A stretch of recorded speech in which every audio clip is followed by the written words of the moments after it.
मध्य प्रदेश लोक शिक्षण संचालनालय ने अतिथि शिक्षकों के संदर्भ में 5 अगस्त को सभी जिला प्रमुखों के लिए एक महत्वपूर्ण आदेश जारी किया है। आप सभी जानते हैं अतिथि शिक्षक भर्ती की प्रक्रिया वर्तमान में प्रचलन में है और ऐसे में अतिथि शिक्षक अपनी जानकारी जब ऑनलाइन कर रहे थे तो पोर्टल में कहीं पर टेक्निकल परेशानियां आ रही थी, पोर्टल सपोर्ट नहीं कर रहा था, जिसके कारण अब लोक शिक्षण संचालनालय ने संशोधित समय सारणी जारी कर दी गई है।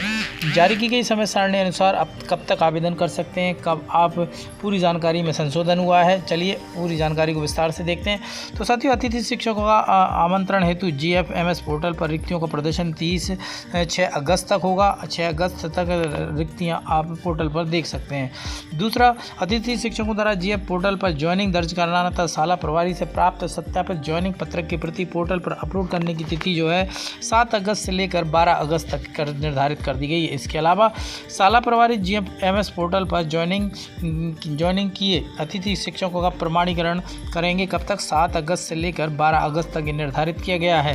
और जहां ऐसे अतिथि से नियमित शिक्षक पदस्थ होने के बाद भी यदि वह शिक्षक अनुपलब्ध हैं तो उनके स्थान पर अतिथि शिक्षक रखने की भी प्रक्रिया प्रचलन में है। इसके लिए संकुल प्राचार्य द्वारा GFMS पोर्टल पर नियमित शिक्षक के अनुपलब्ध होने का कारण आदेश की प्रति अपलोड करनी होगी और रिक्वेस्ट भेजेंगे 7 अगस्त से लेकर 8 अगस्त तक। संकुल प्राचार्य द्वारा प्रेषित की गई रिक्वेस्ट का परीक्षण किया जाएगा लोक शिक्षण संचालनालय स्तर पर और वहां से अनुमति मिलेगी 9 अगस्त से लेकर 10 अगस्त के बीच। इसके बाद रिक्तियां यदि विगत वर्ष से निरंतर हैं तथा गत वर्ष किसी अतिथि शिक्षक को नियमानुसार रखा गया है तो ऐसे अतिथि शिक्षक GFMS पोर्टल पर ज्वाइनिंग दर्ज कर सकेंगे तथा शाला प्रभारी से प्राप्त सत्यापित ज्वाइनिंग पत्रक की प्रति को पोर्टल पर अपलोड करेंगे। इसका सीधा मतलब है गत वर्ष यदि कोई शिक्षक अतिथि शिक्षक रखा हुआ था, नियमानुसार होना चाहिए, तो फिर वह अपनी उपस्थिति शाला में दर्ज कर सकते हैं 11 अगस्त से लेकर 13 अगस्त के बीच। इसके बाद लास्ट में शाला प्रभारी GFMS पोर्टल पर ज्वाइनिंग किए गए अतिथि शिक्षक का प्रमाणीकरण करेंगे 11 अगस्त से लेकर 13 अगस्त तक।